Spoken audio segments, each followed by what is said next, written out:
চাওক ছিজনগ্ৰাম হৈছে এতিয়া প্ৰথম কথা হৈছে যে ৰাজনৈতিকভাৱে এতিয়ালৈকে মই কোনো সিদ্ধান্ত গ্ৰহণ কৰা নাই। ৰাজনৈতিকভাৱে 30 তাৰিখৰ পিছত যদি ৰাজনৈতিকভাৱে সিদ্ধান্ত গ্ৰহণ কৰিবলৈ কয় আপোনালোকক মাতি মই সিদ্ধান্ত গ্ৰহণ কৰিম। আৰু কথা আহিল ছিজনগ্ৰাম হৈছে মোৰ গৃহভূমি, ছিজনগ্ৰাম হৈছে মোৰ জন্মঠাই। গতিকে ছিজনগ্ৰাম সমষ্টি আজি অভয়পুৰী নৰ্থ চাউথ একেলগ কৰি ছিজনগ্ৰাম হৈছে আৰু মই এই বঙাইগাঁও জিলাৰ বাসিন্দা আৰু বঙাইগাঁও জিলাৰ এটা সমষ্টি হৈছে ছিজনগ্ৰাম সমষ্টি। গতিকে স্বাভাৱিকতে মোৰ ইয়াত ঘূৰা পকাটো বেছি হ'বই, স্বাভাৱিকতে মই ইয়াত চলা ফুৰা বেছি হ'ব, মোৰ ইয়াত সকলো মানুহ চিনাকি থাকিবই। গতিকে নিশ্চিতভাৱে এইটো কাৰণেই হয়তো কথাবিলাক ওলাই আছে যে মই ছিজনগ্ৰাম সমষ্টিত ইলেকশ্যন কৰিম। হয়, ৰাজনৈতিকভাৱে যদি কোনো সিদ্ধান্ত গ্ৰহণ কৰা হয় নিশ্চিতভাৱে মই বিচাৰিম যে মোৰ জন্মঠাই মোৰ গৃহভূমি যদি গৃহভূমিতেই মই আচলতে মই অসমৰ সংখ্যালঘু ৰাইজৰ হকে কাম কৰিম, অসমৰ হৈ কাম কৰিম, কিন্তু নিশ্চিতভাৱে গৃহভূমিৰ কাৰণে অকণমান হ'লেও টান থাকিব। গতিকে মোৰ গৃহ জিলাখনতেই মই কাম কৰাৰ কাৰণে ইচ্ছা প্ৰকাশ কৰিম। নিৰ্বাচন খেলিব নে নেখেলে এই 26ত? চাওক 30 তাৰিখত মইতো কিবা এটা কৰিব লাগিব। মই প্ৰথম কথা হৈছে যে মই সংখ্যালঘু ৰাইজৰ যিখিনি সমস্যা লৈ যুঁজিছোঁ এই সমস্যাখিনি লৈ মই মৃত্যুৰ আগদিনাখন যুঁজিব বিচাৰিছোঁ, কাৰণ সেইখিনি সমাধান নোহোৱালৈকে। আৰু সেইখিনি সমাধান নোহোৱালৈকে এতিয়া মই যিহেতু আমচুৰ প্লেটফৰ্মৰ পৰা আঁতৰি আহিম নিশ্চিতভাৱে মই কোনো এটা প্লেটফৰ্ম বাছি ল'ব লাগিব। গতিকে সেয়া ৰাজনৈতিক হওক বা অন্য কিবা হওক। গতিকে যিহেতু 26ৰ নিৰ্বাচন ওচৰত চাপি আহিছে যাৰ কাৰণে হয়তো কথা বতৰাবিলাক ওলাই আছে। গতিকে এতিয়ালৈকে মই ৰাজনৈতিকভাৱে কোনো সিদ্ধান্ত গ্ৰহণ কৰা নাই। 30 তাৰিখে মই বিদায় লোৱাৰ পিছত নিশ্চিতভাৱে এই সংখ্যালঘুৰ প্ৰতিটো সমস্যা সমাধান কৰাৰ ক্ষেত্ৰত বলিষ্ঠ পদক্ষেপ ক'ৰ পৰা ল'লে ভাল হ'ব তাৰ কাৰণে সেইটো ক্ষেত্ৰতে মই আগবাঢ়ি যাম। আপুনি ৰাজনৈতিকভাৱে আগবাঢ়িম বুলি কৈছে, কিন্তু ৰাজনৈতিকভাৱে আগবাঢ়িব লাগিলে আপুনি সক্ৰিয় ৰাজনীতিত যাব লাগিব। তাৰমানে ৰাজনীতিক আপুনি চাওক ইতিমধ্যে বহুতে মোক পৰামৰ্শ আগবঢ়াই আছে, মোৰ আমচুৰ পৰিয়ালেও পৰামৰ্শ আগবঢ়াইছে, সংখ্যালঘু ৰাইজৰ পৰামৰ্শ আগবঢ়াইছে, বুদ্ধিজীৱী মহলৰ সংখ্যাগুৰু বিভিন্ন শুভাকাংক্ষী আছে তেওঁলোকেও মোক পৰামৰ্শ আগবঢ়াইছে যে সংখ্যালঘু ৰাইজৰ এই কথা বতৰাবিলাক আচলতে সঠিক আৰু শুদ্ধ ঠাইত উপস্থাপন হোৱাত আচলতে দেৰি হৈ আছে আৰু উপস্থাপন হৈ থকা নাই, আৰু সংখ্যালঘু ৰাইজৰ কথাখিনি বলিষ্ঠভাৱে উত্থাপন হৈ থকা নাই।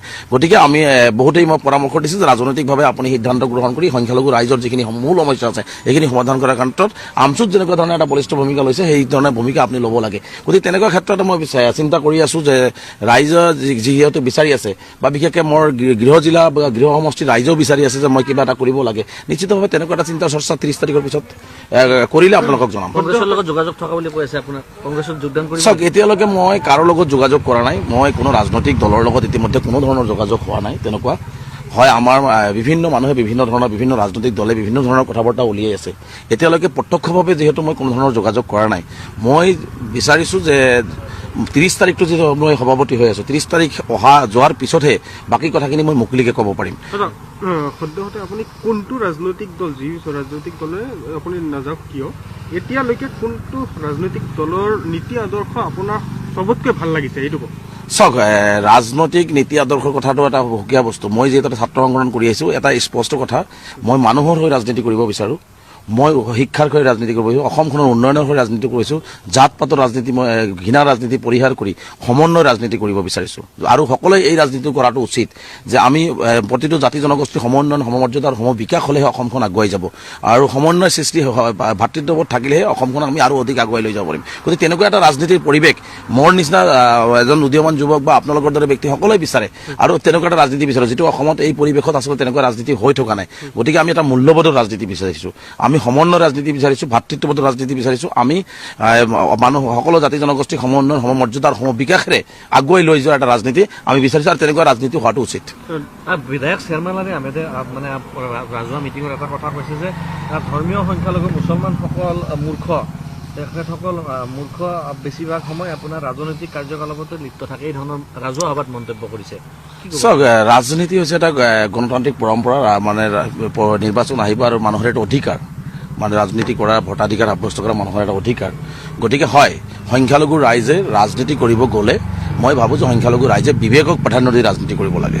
আমি আৱেগক প্ৰাধান্য দি ৰাজনীতি কৰাটো উচিত নহয়। আৱেগক প্ৰাধান্য দি ৰাজনীতি কৰিলে আমি আমাৰ যি জনপ্ৰতিনিধিবিলাক নিৰ্বাচিত হয় সেই প্ৰতিনিধিখিনি সঠিক আৰু শুদ্ধ নিৰ্বাচিত নোহোৱাটো দেখা যায়। গতিকে আমি সংখ্যালঘু ৰাইজক এটাই আহ্বান জনাম, দল মতৰ কথা নাই, আমি সংখ্যালঘু ৰাইজৰ কথাখিনি সমস্যাখিনি বলিষ্ঠভাৱে উত্থাপন কৰিবৰ কাৰণে বিবেকৰ ৰাজনীতিৰে আচলতে উপযুক্ত আৰু যি মানুহ নিৰ্বাচিত কৰিলে অসমৰো লাভ হ'ব, সংখ্যালঘু জনগোষ্ঠীটোৰ লাভ হ'ব, স্থানীয় সমষ্টিখনৰ লাভ হ'ব, তেনেকুৱা জনপ্ৰতিনিধিক নিৰ্বাচন কৰিব লাগে। গতিকে মই আৱেগৰ ৰাজনীতি পৰিহাৰ কৰি বিবেকৰ ৰাজনীতি কৰিবৰ কাৰণে সংখ্যালঘু ৰাইজক আহ্বান জনাইছোঁ। আৰু ৰাজনীতি গণতান্ত্ৰিক এটা পৰম্পৰাৰ অধিকাৰ, এইটো এটা নিজৰ অধিকাৰ, গতিকে ইয়াত থাকিবই, গতিকে এইখিনি মানুহ কৰিবই। গতিকে তেনেকুৱা কোনো কথা নাই যে মানে কোনোবাই ৰাজনীতি কৰিলেই মূৰ্খ হ'ল, এইটো কথা নাই। তেনে ৰাজনীতি কৰিলে যদি মূৰ্খ হয় তেন্তে তেওঁ বিধায়ক কিয় হৈ আছে? 30 তাৰিখৰ পিছত সক্ৰিয় ৰাজনীতিত যাব। 30 তাৰিখৰ পিছত মোৰ পৰৱৰ্তী ৰণকৌশল মই আপোনালোকক মাতি অৱগত কৰিম। যিহেতু আপুনি 30 তাৰিখে আমচুৰ পৰা বিদায় ল'ব, এনেকুৱা ৰাজনৈতিক দলৰ আপোনাৰ লগত যোগাযোগ কৰিছে নেকি যে তুমি আমাৰ দলত আপোনাক মানে যোগদান কৰক বা অফাৰ বা কিছু আহিছে? চাওক, তেনেকুৱা কোনো কথা নাই। মই কামক বিশ্বাস কৰোঁ। মই সংখ্যালঘু ৰাইজৰ হৈ, অসমৰ হৈ কাম কৰিছোঁ, সমন্বয়ৰ হৈ, ভাতৃত্ববোধ হৈ কাম কৰিছোঁ। গতিকে মোৰ বিশ্বাস আছে যে অসমৰ ৰাইজে এটা সঠিক সিদ্ধান্ত মোক দিব। আৰু বিভিন্ন ৰাজনৈতিক দলে বিভিন্ন ধৰণৰ কথা বতৰা নিজৰ মাজত উলিয়াব পাৰে। মোৰ লগত প্ৰত্যক্ষভাৱে কোনো ধৰণৰ যোগাযোগ এতিয়ালৈকে হোৱা নাই। বহুতে বিভিন্ন ধৰণৰ কথা বতৰাবিলাক কৈ আছে। গতিকে অহা দিনবিলাকত মই ভাবোঁ যে মই সকলোৰে লগত আলোচনা কৰি এটা সঠিক আৰু শুদ্ধ সিদ্ধান্ত লৈ অসমৰ হৈ কাম কৰিম। ৰেজাউল কৰিম চৰকাৰ ডাঙৰীয়াৰ নেতৃত্বত নতুন কোনো ৰাজনৈতিক দল অহাৰ সম্ভাৱনা আছে নেকি? তেনেকুৱা কোনো কথা নাই, তেনেকুৱা কোনো কথা নাই। মই এটা কথাই বিশ্বাস কৰোঁ যে মই মানুহৰ হৈ ৰাজনীতি কৰিব বিচাৰিছোঁ, মানৱতাৰ হৈ, সমন্বয়ৰ হৈ, আৰু সকলো জাতি জনগোষ্ঠীৰ সমন্বয়ন, সমমৰ্যাদাৰ, সমবিকাশৰ হৈ ৰাজনীতি কৰাটো মই বিচাৰোঁ। যিহেতু মই তেনেকুৱা কথাটো বিচাৰোঁ, গতিকে মই তেনেকুৱা ধৰণৰ ইমান ডাঙৰ ষ্টেপ লোৱাৰ বা এনেকুৱা ধৰণৰ কথা বাৰ্তা মোৰ ব্ৰেইনত নাই বা মোৰ মন মগজুত নাই।